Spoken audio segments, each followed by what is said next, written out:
Hi, everybody. Welcome to our 8th episode of Never Over the Hill. I am here with my dear friend, Hilary, with one L. Can you believe? Okay. She is my pattern maker. We met years ago, I think 20 years ago. Almost 20 years ago. Yeah, it's totally possible. Yeah. So we met 20 years ago because I was working for Diane von Furstenberg and her husband was also working for Diane von Furstenberg. And so today, in honor of Diane von Furstenberg, I wore a wrap dress from there. I should have done this if I knew that was going to be the theme. I just decided like you were probably already on your way here from Brooklyn. But anyway, so next time. Yeah. But so I am going to pass the mic to Hilary to tell everybody a little bit about what you do. Just, a brief, like, what you do for work. You're a pattern maker, who you've worked for. Oh, wow. Okay. Yeah. Okay, that's a lot. Okay, well, I'm Hilary with one L, as you know. I'm a pattern maker. I've been making patterns for probably 22, 23 years now. Yes, probably about 23 years. And so I always have to explain to people what pattern making is because most people, when they hear me say I'm a pattern maker, they assume I mean this, like print. That you make, yes. Yep. But that's not what a pattern maker is. So the easiest way for me to explain it to people is that I am actually an engineer for clothes. So What the heck? so I make the blueprint that tells like the factory how to cut out the fabric. You're an architect. The architect is like the designer who comes up with the vision. Okay. So the designer comes up with the idea. Okay, you're and the engineer has to figure out how to like make that a reality, a real thing. So that's what I do. Okay. And what else do you want to know? How I got into doing that, or Well, we will get there, Okay. but you can talk about that. But I do want to say that I always, whenever Hilary comes out for a pop-up, or she lives in Brooklyn. I hope it's okay that I'm saying that. Yeah. And whenever she comes out to the store for a pop-up or for an event, I introduce her to people, and I always say I would not have a business without her. And she's like, "Oh no, and I'm like, "No, it's true because." I will tell her what I want, like either show her a vintage piece of clothing or describe it. And I'm not kidding. She nails it. It's like she says she's not a good artist or you don't draw the thing. No. Your little clothing drawings are so perfect and so good. And in the whole 11 years that I've had Royal Native, I have only gone and gotten a pattern made with someone else one time. It was because you were too busy and you recommended this other person. Yeah. And I have to say, it wasn't bad, but it wasn't Hilary. So anyway, that being said, I am going to jump right into the question of, did style or fashion influence your career choice? Because you were just, going to talk about that. So. How can I explain? I don't know. I think growing up, I probably was always kind of interested in clothes in like a peripheral way. Like, I definitely did not think I was going to be working in fashion. That wasn't what my aim was. Actually, when I was younger, I was like a ballet dancer and I was very focused on that. And that's what I thought my career was going to be until I graduated high school and I just got really burnt out. And then I did nothing for a few years and just kind of, I tried to be a model. Were you still dancing? Okay. I wasn't dancing. I like really left dancing. When I left. I totally left it behind. And then I went to college for a year, but I was like a lost lamb. I dropped out. And then someone who was at the college, they were like, "Oh, Hilary, you should just like move to New York and be a model." And Where were you? Where were you? I was in Massachusetts at that time. In Amherst, Massachusetts. Oh, okay. Is that where you went to school for a year? I went to Hampshire College, yes, for a year. And then, I just was like, well, I have nothing else going on. I'll just do that. And I knew some people who were living in the city already that I had actually gone to high school with. I went to high school at Duke Ellington School of the Arts in Washington, D.C. So cool. So, but arts, I mean, you're always creative. Yes. So I'm gonna link pattern making and ballet up in a minute. But but anyway, I ended up in New York, but I still totally lost Lamb. I kind of moved around. And then after 3 years of being out of college, I kind of started to be more interested in fashion. And then I decided I wanted to go back to school, and my dad was thrilled that I wanted to go back to school. And Like really thrilled or sarcastic? No, thrilled? he was really thrilled. Okay. He was upset I had dropped out. Okay. So he was like, he thought I was never going to go back. Right. And so I was like, no, I think I want to go back to school for fashion design. And so I applied and went to FIT. Okay. And then in the course, and I was doing the fashion design program. But in the course of doing fashion design, you had to take pattern making classes, and I just loved my pattern making classes. Okay. They really interested me. I found them so fun because it was like doing a puzzle. So I really got into that. And so when I graduated from FIT, I got a pattern making internship with a company, and then Was it like a big? it was a company called Chaikin, which Okay. is no longer around. I know Chaikin. Yeah. That was like Chaikin, Cationa Deli days. Yes. Oh, who was the Daryl K? Daryl K. Oh my God, I love those days. Yes. It was totally like that era. And so, but I started as an intern there, and then after like. Did they used to pay interns back then? No, I was not. I was not a paid intern, but that was okay. Right. Like, No. I think it's still you're learning. 100%. And then after I was there for a few months, one of their pattern makers left to go to another company, and I was like, you should hire me. And they did, and it was great because it was... That's a good lesson, and you don't get what you want unless you ask for it, people, okay? Just remember that. Yeah. So, and it was honestly a really great first job because you got to do first pattern making through production. So you were totally responsible for your garment from the beginning to the end when it gets, because that's actually now kind of, there's first pattern makers and there's production pattern makers. It's kind of two different things, but it was a great way to learn how to like develop a style from a sketch and then be able to correct the pattern to the point of it being sent off to production where they mass produce the clothes. Anyway, so, and they just let you do it. And I had a really great boss named Meg who was a really great mentor in a lot of ways and just like... Do you still talk to her? I occasionally talk to her. Like, she's sort of in and out of my stuff. She actually recently retired from pattern making, and it was like so... Hi, Meg. Yeah, hi, Meg. It was so emotional for me, actually, when she retired, because I, like, started as her intern. Yeah. And then, anyway, so I worked there, and then that's actually where I met my husband. Really? Yes. Campbell used to work at Chaikin, but in the San Francisco office. Oh. And then we started dating, and he moved to New York. Oh, my God. He moved to New York for you? Oh, yes. And then he wasn't in the New York office for that long before he started working at DVF. Oh, okay. So he went from Chaikin to DVF. Okay. And then, I worked for a couple other companies. Like, how long do you want this story to Well, no. So, I mean, so you did, so basically you went back to college. Yeah. And fell in love with pattern making as your core thing in fashion design. Yes. And what I think is interesting about that is that you like to be behind the scenes of things and as like a person.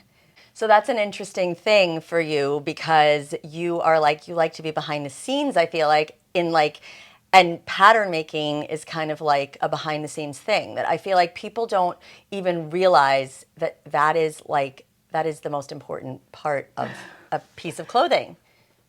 Yes, of course you need the fabric and but the fit is like you do that.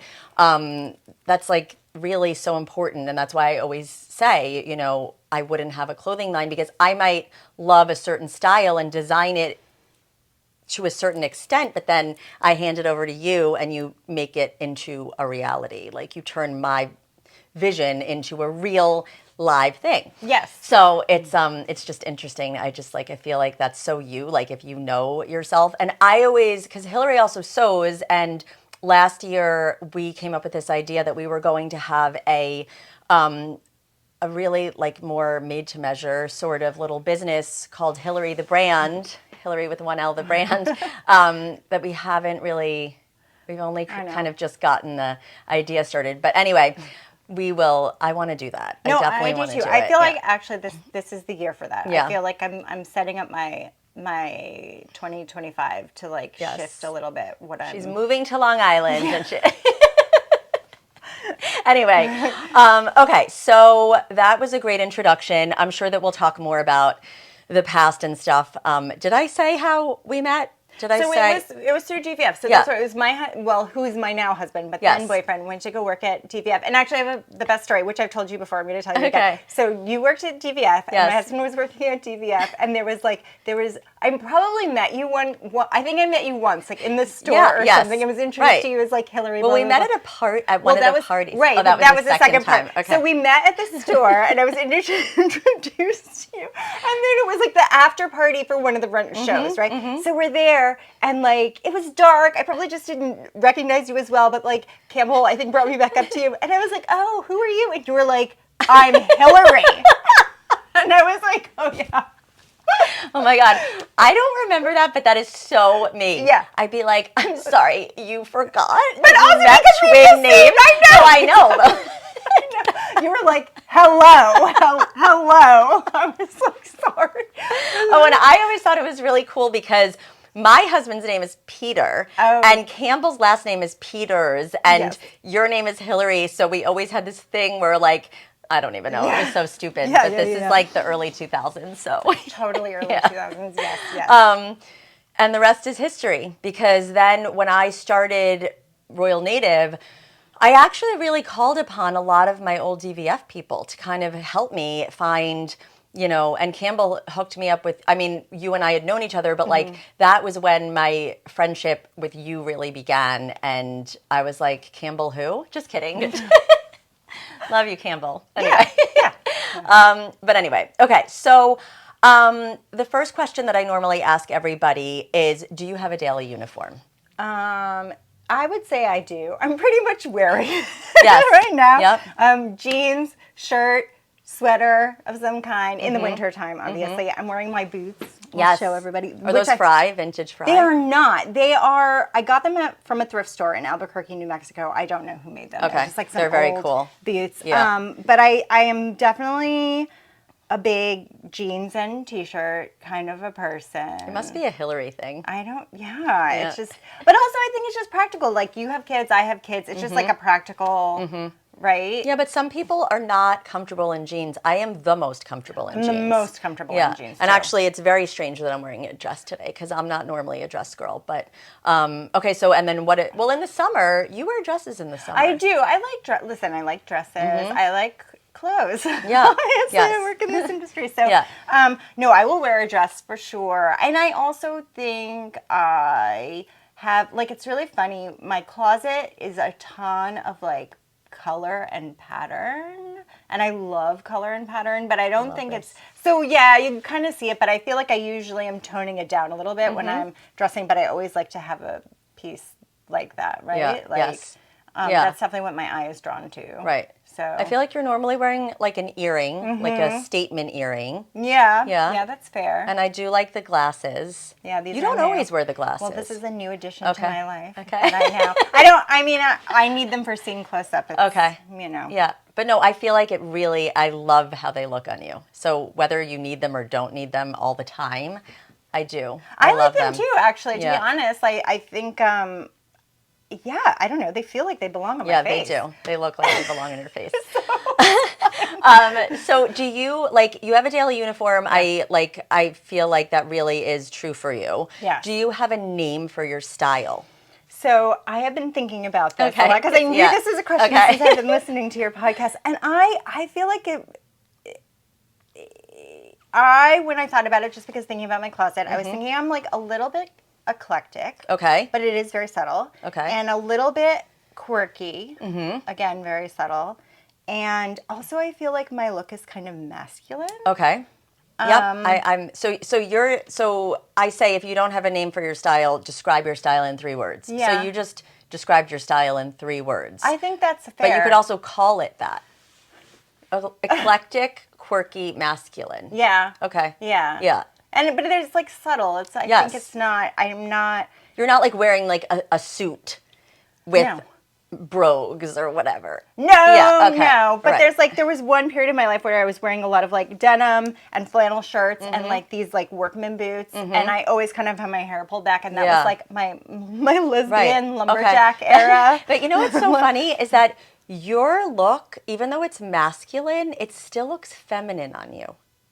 There's still a quality of like, maybe it's the lipstick, or like it's something about you is very balanced.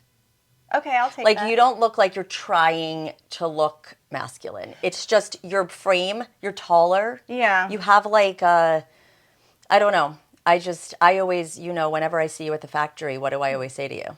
No, I don't know. What are you saying? I'm always like, oh my God, like, where did you get that? What is that? I love your look. You look so good. Yeah. Yeah, you always like look put together. Always. Yeah, you know what?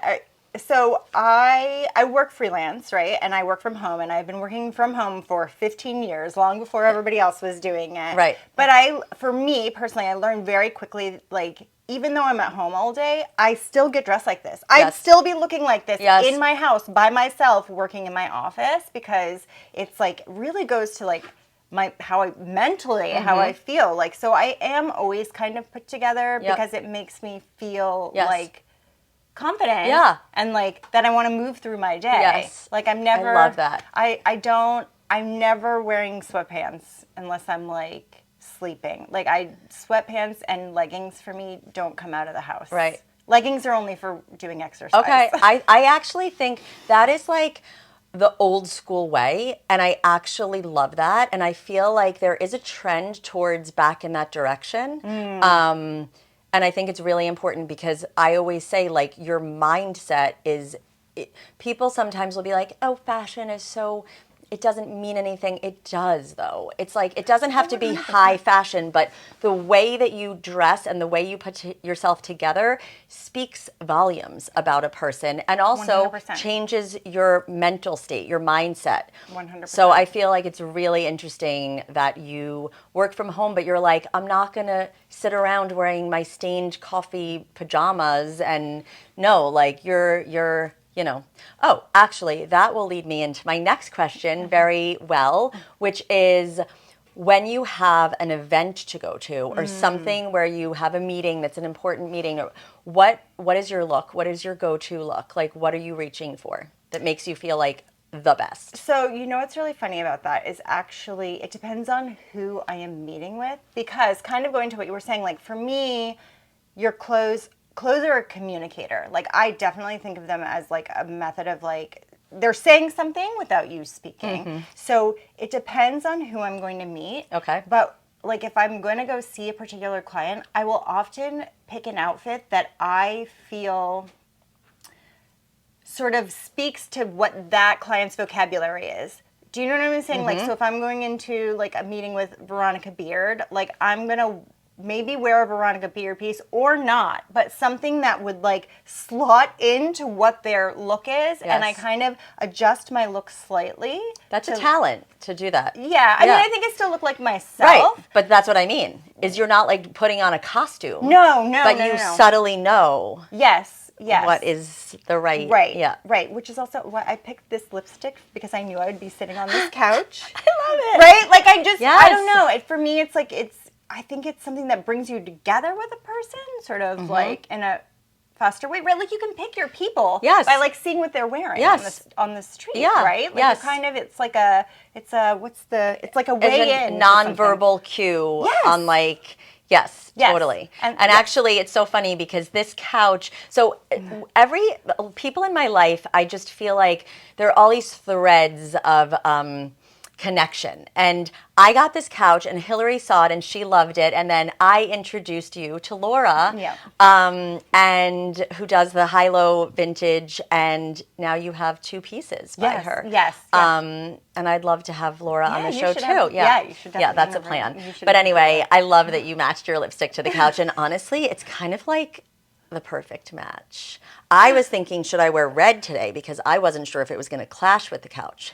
But what's also funny though is actually I brought a couple lipstick, and my second choice lipstick, which I didn't bring, was actually going to be red, like red, which would have gone with your dress, right? Well, I feel like it's all it's a vibe. It's like it's kind of a 70s vibe right now. Yeah. Okay, so you really you know what works for each client, and you dress to impress, but not like yourself. Yeah. You're not changing your whole style. No, I'm not changing. Do you have like what is the most versatile piece in your wardrobe? Like what are you reaching for again and again and again? Wow, that's a really great question. And I could just say denim, but we could say I that. said denim last I week know. when it was, yeah. It probably is. I also have like a bunch of Jessie Cam pants that I wear. Like I have them in several colors. Yeah. I wear those, and I have. That's like, I feel like that's almost like, it's like denim, Yeah. but it's like an elevated basic. Yeah, it is, right? Right. And I think I like them because they're really structured. Like they like kind of force you into a Yes. shape. Yeah, yeah. Which I like. Yeah. What other, I don't know. I think I have like, I mean, I think the other thing actually is jewel. Like I wear like the same rings every single day. My earrings all change, but like I'll go through phases of rings. So right now, this is my ring phase I've been wearing. This one actually only just got over. Yeah, I was going going to say, I don't think I've seen that one. This Have one I seen that one? No, this one I got over the summer, but I know I'll be wearing it for like probably a few years. This one I got a couple years ago. Yeah, I love the eye. Yeah, and so this is also like a big thing for me. Yes. My jewelry is really funny to me. Like if I leave the house without wearing my rings, I feel uncomfortable all day long. Like I feel like I'm missing them all day long. But Do they hold meaning for you? Or they make you feel like confident? What? Yeah, I don't know. That's a really good question because they've kind of like this one actually has significance in that it's sort of the symbol of my friend who's an artist, Hank Willis Thomas, has started like this political activation called the Wide Awakes, and this is sort of their symbol, and they collaborated with this jewelry designer to like make these rings. So that's that ring for me. This ring I just felt drawn to. Like I was at Brimfield over the summer, and this was there, and I just Actually, that guy had so many. Like his whole tray of rings was amazing. I wanted the whole tray of rings, but I picked this one. It's very you. Yeah. The triangle. I don't know. Like it's the same way that you just described your style. Is like that ring. Oh yeah, that's really fair. Yeah, totally. So you're very consistent. Probably, yeah. You're very consistent in your style. I am. Okay, so let's see. What do we have here? Okay, tell me about a style or outfit mistake that you made back in the day. Ooh, style or outfit mistake. I've probably made many. But like, is there one that stands out to you? Like, is there something like I feel like a lot of people say like middle school, high school was like a time where they wore some outfit and they were like, well, okay, something just popped in my head, but the funny thing about this outfit is I actually ended up not wearing it out of the house because everyone was like, you cannot wear that, because I was going to a party. This was in middle school for sure. And I was going to go to this party. And actually, I like didn't want to go to the party. I was feeling really self-conscious about it. And I put this outfit together. My best friend came over and she was like, you cannot wear that out of the house. It was like, but wait, you liked it? You felt good in it? No, I knew that it was like comedic. And I think that's just how I was feeling about going to this party. What was it? What was the outfit? Oh my God. It was like probably like black stirrup pants. Oh, stirrup pants. Love those. Black stirrup pants. Like a Mickey Mouse sweatshirt, but it wasn't like one, it was like many different little Mickeys in different like poses.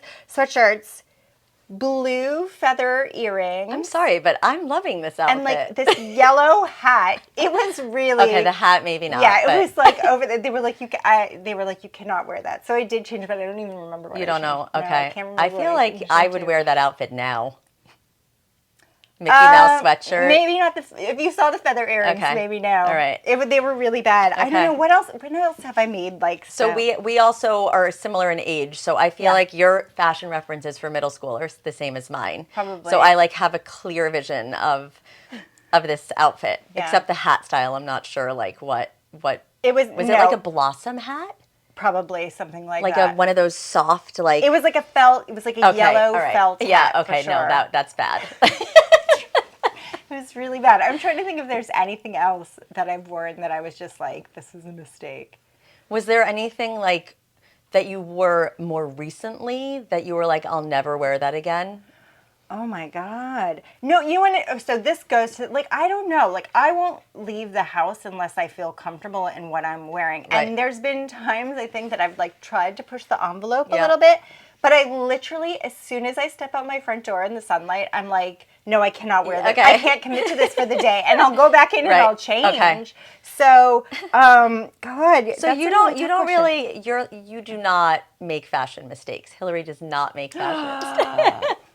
No, I mean, I've never seen you wearing anything that was like, that I would be like, no. But that's obviously also because you've grown into like your look, Yeah, and you like own your look. Yeah. Hilary made this outfit. Remember was it a long dress, a long gown with the jacket? What was it was like a blue, you wore it to for the something. wedding. Yeah. That black tie wedding I had to go to, and I made that one. Yes. So I feel like after you wore that, and weren't people asking you like where you got that? I mean, I think people were just very drawn to it because it was very graphic. Actually, I was thinking about that dress when we were coming here because I love that dress. Yeah. I wish I had another like occasion. Well, look, to wear you that can. dress too. We can make one. Okay. But I also want you to send me a picture of you in that dress because I want to put the picture.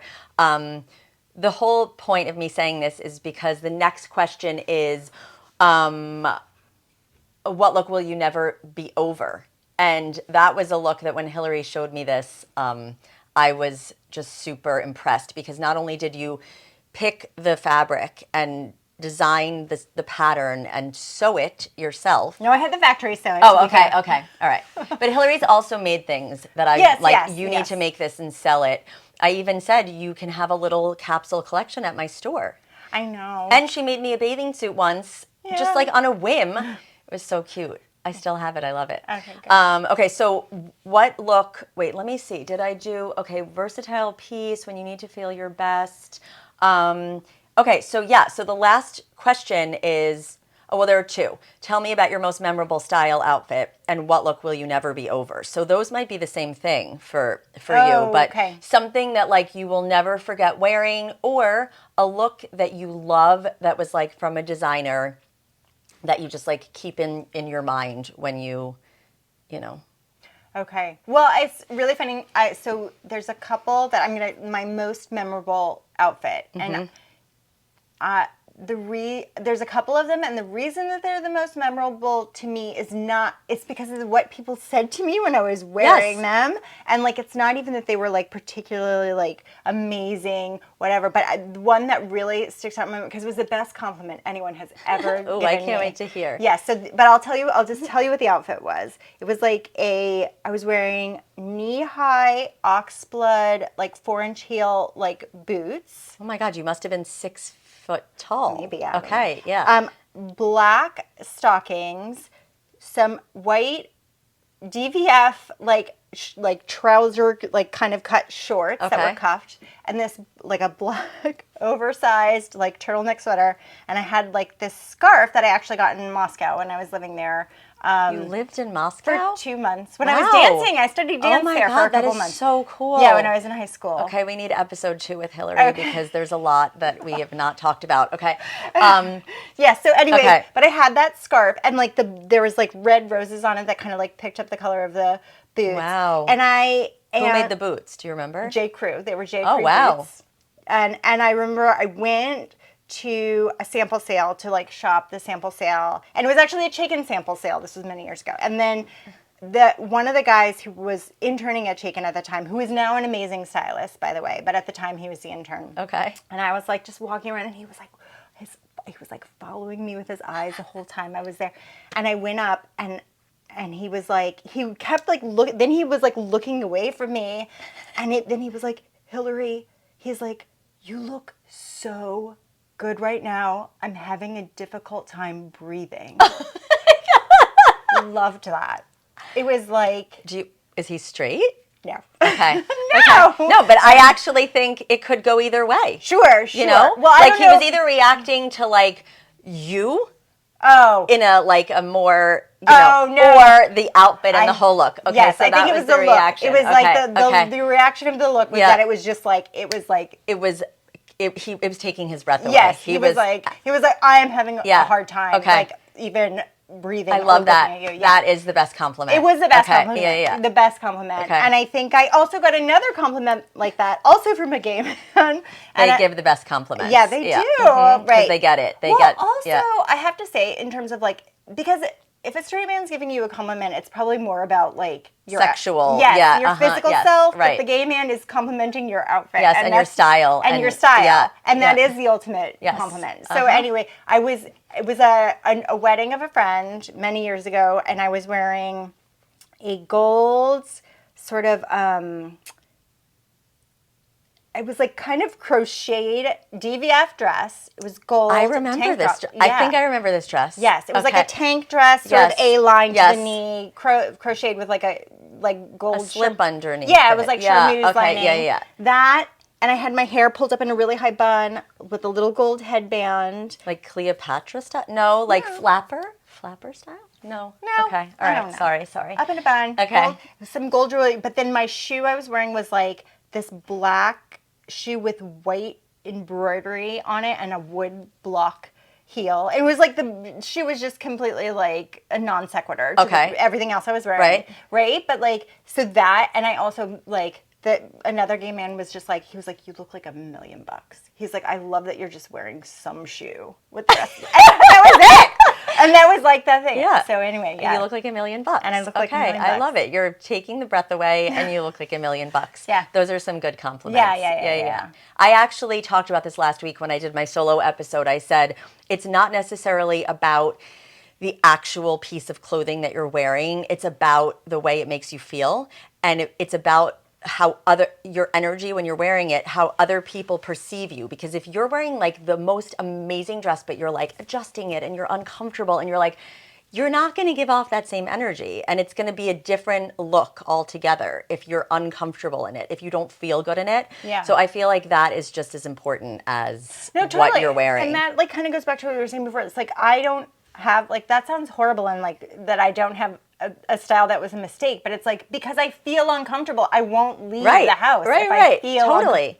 No, I've actually learned how to do that throughout the years because I used to definitely make a lot of mistakes. But as I also said last week, it's like, it's just a sign of the times. Like in the 80s and 90s, the style was different. And so we were in style back then. Yeah. But nowadays, you know, you might wear the same blazer, but you'd wear it totally differently. Oh, yeah, totally. Yeah. Okay, I don't know. I feel like we have so much more to cover, but it's kind of time to wrap things up. So I am going to ask my ending questions, which are, what is the first thing you do in the morning? The first thing I do in the morning is drink a glass of water.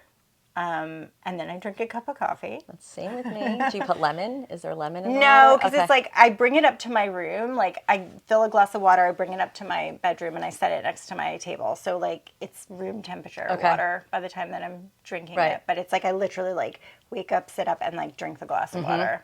Yeah. That's a good one. I love that. You have to hydrate before you drink the coffee. Yeah. Okay. What is the last thing you do before you go to bed? Lately, I either read or knit. So I've been knitting in bed or reading in bed. And so it's like an unwinding. Yeah, I'm also a very big, like, I don't bring my phone into my bedroom. Like, the phone stays downstairs, like, Do you use an alarm clock? No. Oh, how do you wake up? I just naturally wake up at like the same time every day. You know who Campbell actually got me into that? Like, okay, I actually leave my phone in the bathroom plugged in. I started doing that about a few months ago, but I can hear the alarm on it. Because you need an alarm? I do. Oh, I don't need an alarm. Yeah, I need an alarm. No. Yeah. Doesn't the sun wake you up? No, because I actually sleep with an eye mask on. Oh. I need pitch black to sleep. Yes. So, no, the sun does not wake me up. And if the sun did wake me up, I'd be very angry.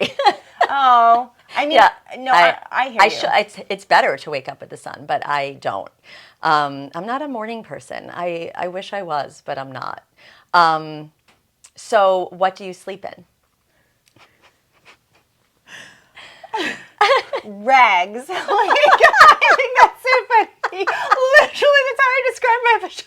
Like I like to, and when I'm out in the world, I have to like keep it together. But like my pajamas are like Cinderella.